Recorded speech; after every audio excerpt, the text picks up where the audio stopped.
Hola, ¿qué tal? Bienvenidos, bienvenidas a otra edición de Los Lugares de la Memoria. Esta tira semanal que hacemos por la televisión pública con la producción de Honor Producciones y con mi compañero Mauro Perroni y muchas veces con invitados como vamos a tener hoy para referirnos a uno de los lugares que es emblemático, que ha tenido otros lugares físicos, pero es emblemático en la sociedad pampeana, que es la radio LU 33 emisora pampeana, que surgiera el 1 de diciembre de 1970 como una radio comercial estatal y como una filial de Radio Belgrano de Buenos Aires. Hasta el hoy, que es una empresa recuperada, una cooperativa de trabajadores, pasaron varias cosas, pero para hablar de eso estamos con Gustavo Logia, que es presidente de la cooperativa de trabajadores de LU 33. ¿Cómo anda, Gustavo? Bien, gracias por la invitación.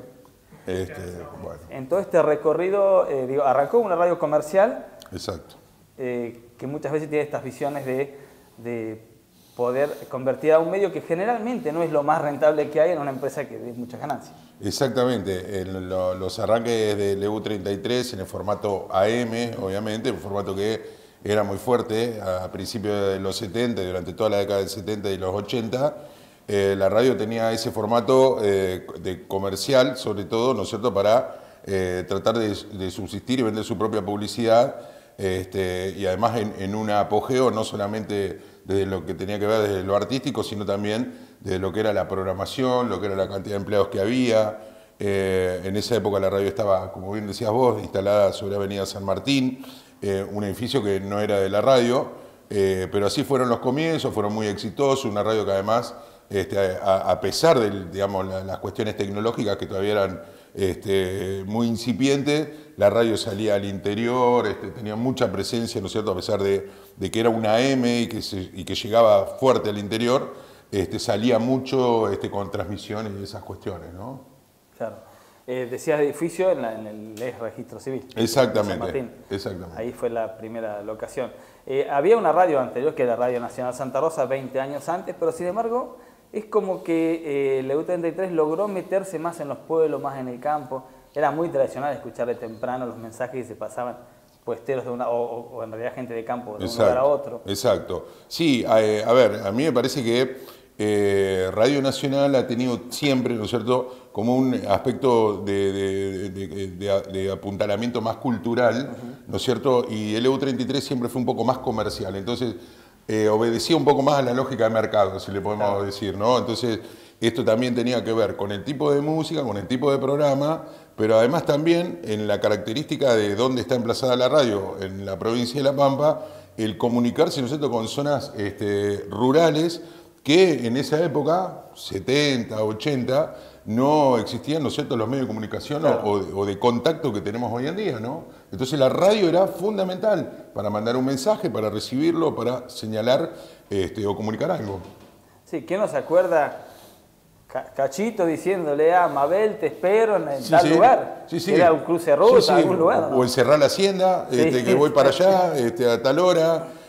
Había personas que le comunicaban que habían sido padres o que habían sido madres, ¿no es cierto?, a través de los comunicados de tranquera a tranquera, o los comunicados, ¿no es cierto?, este tipo de mensajes cortos que se hacían. Y era un segmento muy, muy fuerte y muy especial. La gente esperaba el mediodía o la media mañana, ¿no es cierto?, para escuchar esos mensajes, porque sabían que además lo estaban esperando porque iban a recibir un mensaje. Y además se enteraba todo el mundo, ¿no? Sí, sí. Que por ahí que Mabel había sido madre, había tenido familia. Después la saludaban todos. Se enteraba toda La Pampa, claro.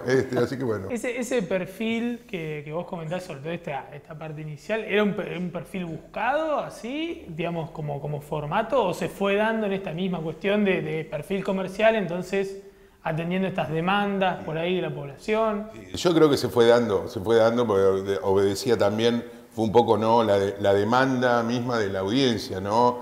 Donde evidentemente todo arranca a partir de programas que tenían un perfil netamente agropecuario, con la información agropecuaria. Entonces todo lo que tenía que ver con la ruralidad de ese momento, ¿no es cierto?, empezó a generar eso, ¿no? Empezó a generar esos mensajes que llegaban.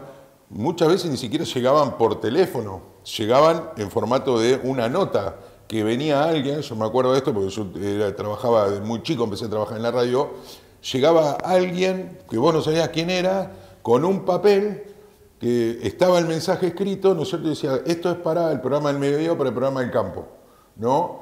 y no sabías ni quién lo había traído. Claro. Pero, digamos, ya iban juntando nosotros toda esa información y cuando llegaba la hora se leía. Sí, más allá de la faz comercial, porque es el origen, es como que también tuvo por mucho tiempo una cuestión más popular, digo, porque Radio Nacional, más institucional, más cultural, uno escuchando esta radio veía que se comunicaba más con la gente común. Exacto, exacto, sí, sí, creo que un poco ese fue también un poco el espíritu, ¿no es cierto?, de la radio, con voces muy características también, porque digamos, acá han pasado voces, ¿no es cierto?, que han sido muy características, que han quedado impregnadas, ¿no es cierto?, en la memoria auditiva de la provincia, de la ciudad, grandes voces con grandes productos, programas de tango, programas de folclore, programas agropecuarios, programas de música popular, ¿no? Y bueno, ha sido también un poco una escuela esto, que después derivó, ¿no es cierto?, en gente que seguía viniendo, seguía aprendiendo, con gente que un poco los abrazaba y los iba formando, ¿no es cierto?, en locución o en operación o en producción. Y ha sido una escuela la radio, en realidad ha sido una escuela. Va a tener, serían poco más de 2 décadas de auge, ya empezando por ahí a tener la discusión con los nuevos formatos de las tecnologías. Va a ser también una primera que entiende lo de tener una FM, como AM. Claro. La radio, cuando se le otorga la licencia, queda además habilitada, ¿no es cierto?, para tener una señal de FM, sí, ¿no es cierto?, o, formalmente. Y en la década del 90 se habilita, ¿no es cierto?, y se decide y se define políticamente desde la conducción de la radio instalar y habilitar, ¿no?, esa frecuencia modulada, ¿no?, con una asignación puntual que era, como es hoy, 103.7. Y también aparece, ¿no es cierto?, lo que nosotros decimos la hermana menor, que es la FM, en ese sentido, y con un formato completamente distinto, porque las FM cuando arrancan eran mucho más musicales, eran menos locutadas, eran mucho más tranquilas, hasta que, bueno, después hay un proceso, ¿no?, con FM que todo el mundo conoce ya. Bueno, pero llegaron a ser, junto con Horizonte, FM Power, sí, las que por ahí hegemonizaban ese, porque en realidad le llegaban a otro público más juvenil. Exactamente. No atendía tanto al de la M. Exactamente. Bueno, hay otra historia que para eso está también acá Gustavo para contarnos, presidente de una cooperativa. A partir del segundo bloque vamos a desarrollar el cambio de formato que tiene esta AM, que sigue siendo hoy uno de los íconos de la comunicación pampeana.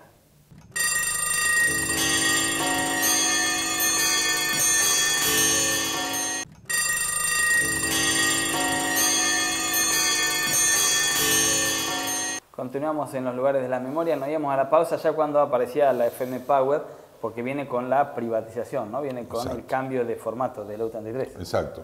El EU33 en la década del 90 se privatiza, o se decide privatizar por el gobierno nacional, en ese momento presidente Carlos Saúl Menem, donde había una ola, ¿no?, de privatizaciones. La radio se privatiza, queda en manos de la familia Legnani. Y ahí también, muy cerquita de la privatización, comienza también el tema del FM. Irrumpe, aparece el FM con fuerza en Argentina y también donde las emisoras, ¿no es cierto?, con alguna frecuencia AM asignada también tenían el espacio para un FM, y es lo que ocurre, ¿no es cierto?, con el EU33. Así que ahí arranca Power. Proceso de varios años, ¿no?, de privatización, donde la radio tuvo sus avatares, tuvo problemas, ¿no es cierto?, de desmantelamiento, de desinversión, de equipamientos, como pasó con muchas cuestiones, ¿no es cierto?, que tiene que ver con las privatizaciones en la Argentina. Digamos, esto tampoco fue la excepción. No, claro.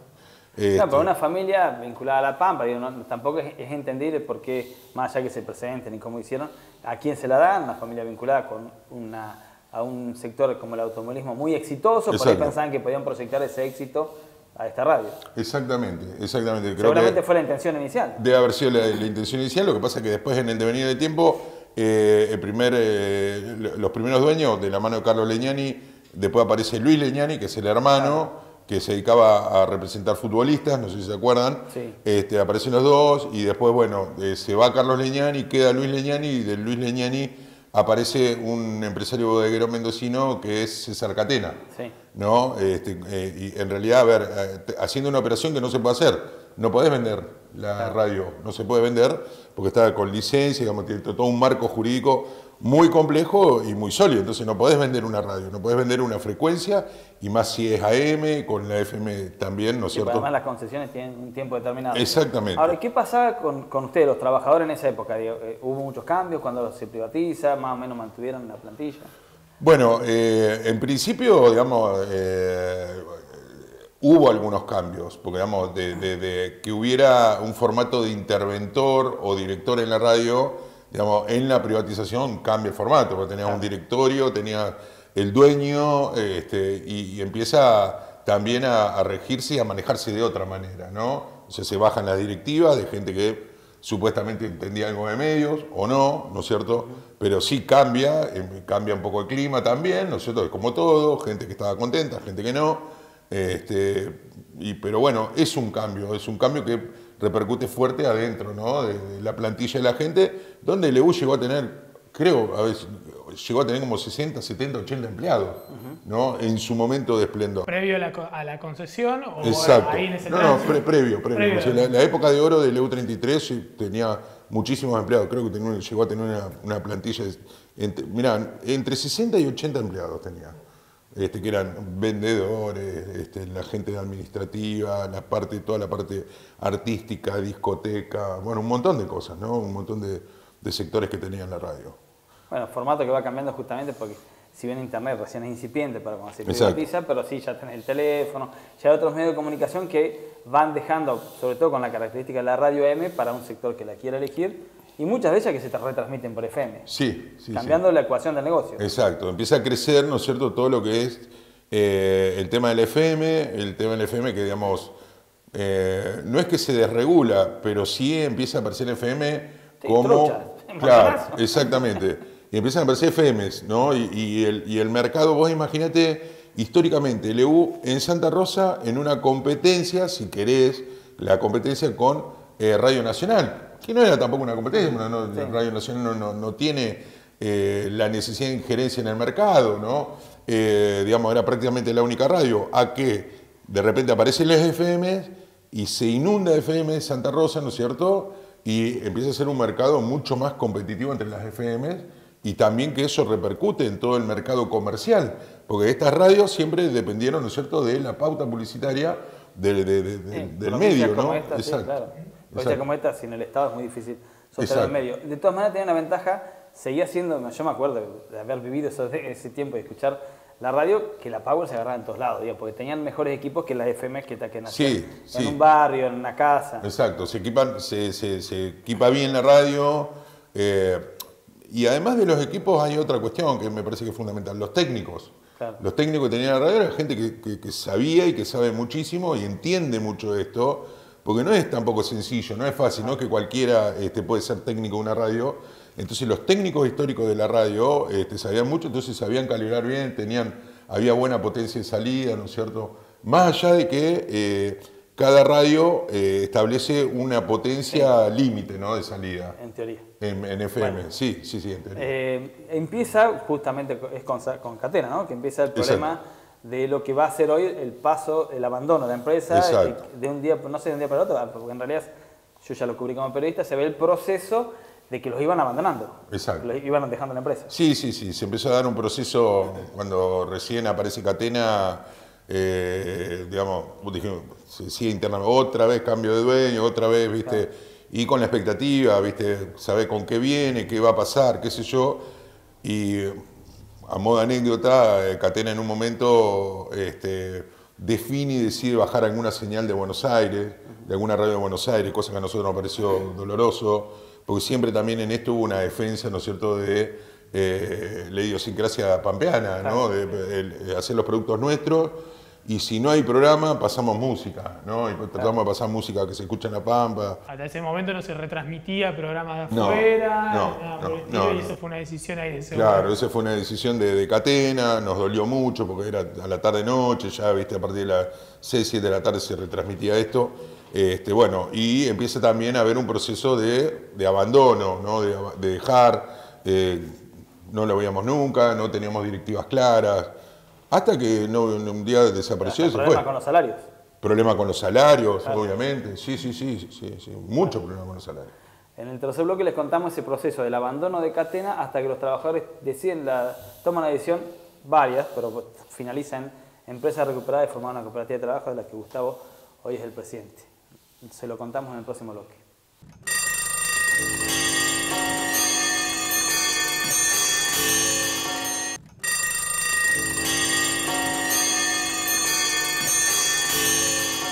Bien, estamos entonces en el último bloque de los lugares de la memoria, acá repasando la historia de lo que ahora es la cooperativa de trabajadores y trabajadoras, que es el EU33, y nos íbamos con esta, digamos, con esta puntapié inicial del abandono de Catena.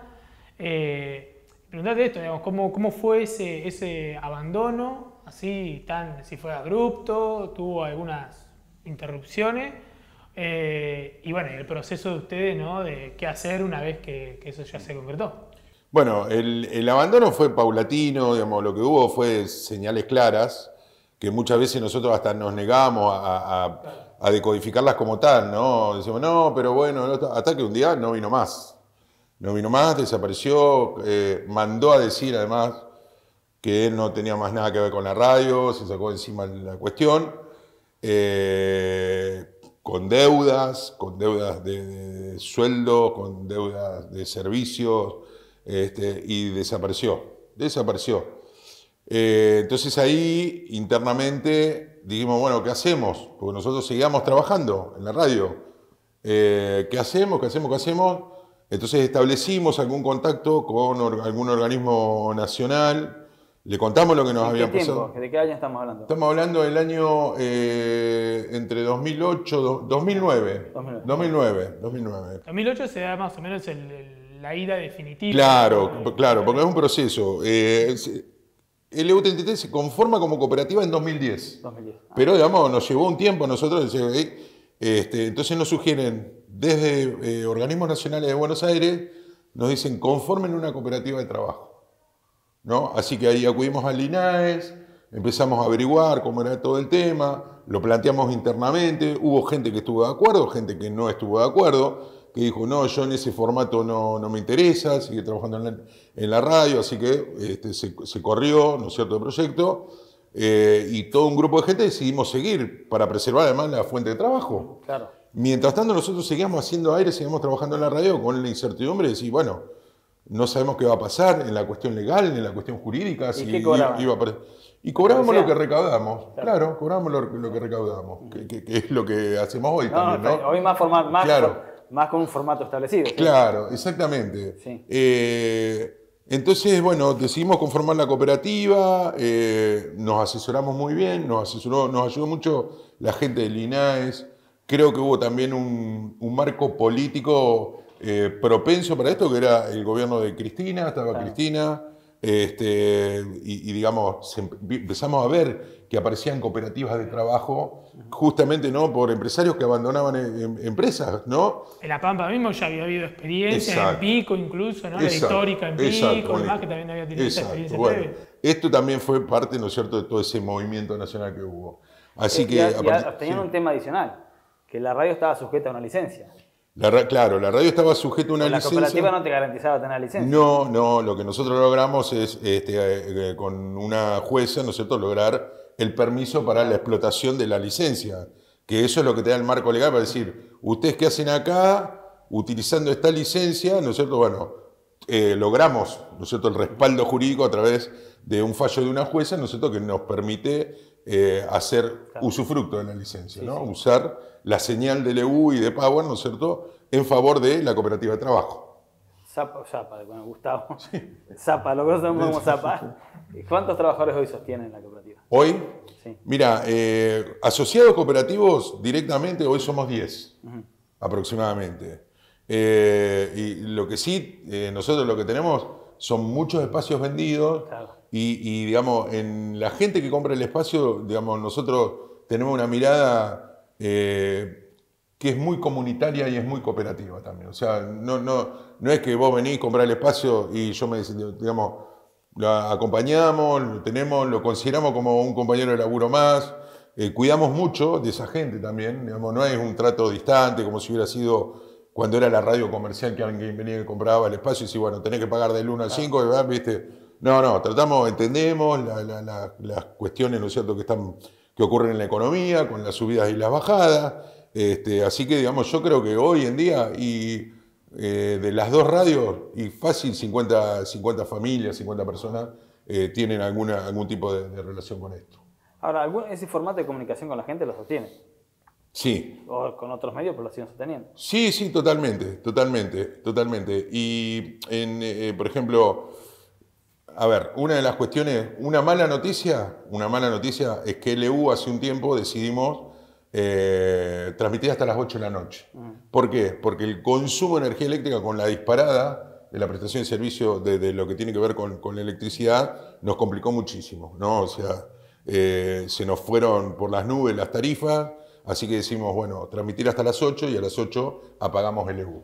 La buena noticia es que en Power, por ejemplo, tenemos hoy arrancamos 6:30 de la mañana con una programación que va hasta las 12 de la noche, continua con toda programación local.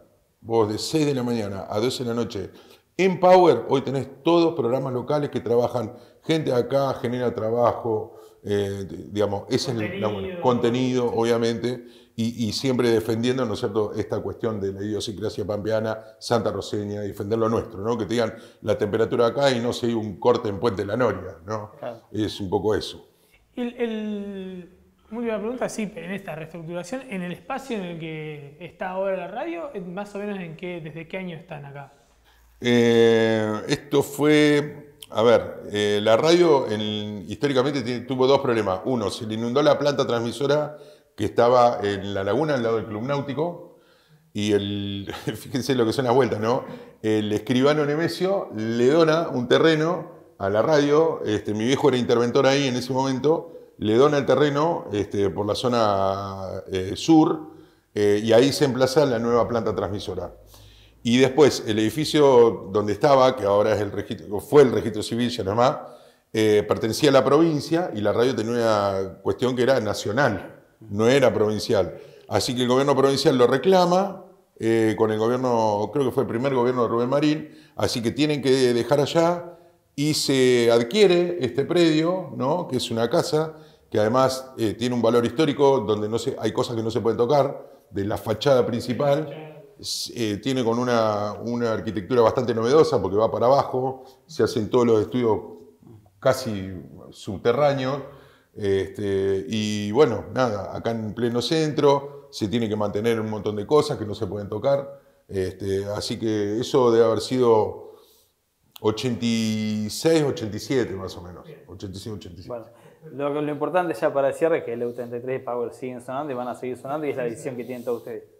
Sí. Que siga así. Sí. Nosotros queremos que siga así, nosotros peleamos para que siga así. Difícil el escenario que planteas de la energía, no sé si lo decís por este gobierno o por el anterior, pero de los tarifazos. No, por este gobierno. No, gobierno nacional. Por el gobierno nacional, exacto. Sí, se nos disparó a niveles. Después está la cuestión de cuando lo sabemos quienes hacemos esto, está muy difícil conseguir publicidad por esta situación económica. No, obviamente. A ver, cuando hay alguna crisis económica o cuando viene una crisis económica, en la radio lo notás enseguida porque lo primero que corta el auspiciante es la publicidad. Es lo primero que corta y lo entendés, uno lo entiende, ¿no? Porque un comerciante antes de echar a un empleado corta la publicidad, reduce algunas cuestiones y es entendible. Nosotros lo detectamos primero, generalmente damos 2 o 3 meses antes de que caiga la crisis con fuerza, nosotros ya lo detectamos, ya sabemos que viene algún despelote grande. Bueno, por eso el valor de que los trabajadores sigan sosteniéndola en este tipo de organización, donde mucha gente, por más que la escuche de una forma y que suena siempre bien, no sabe lo que pasa por debajo y la pelean todos los días, día a día con esta situación. Sí. Y la queremos mucho y gracias a Dios también la vuelta de la audiencia sigue siendo muy buena, muy buena. Gustavo, muchas gracias. Gracias, Mauro, chicos. Y a todos ustedes nos reencontramos en una semana. Gracias.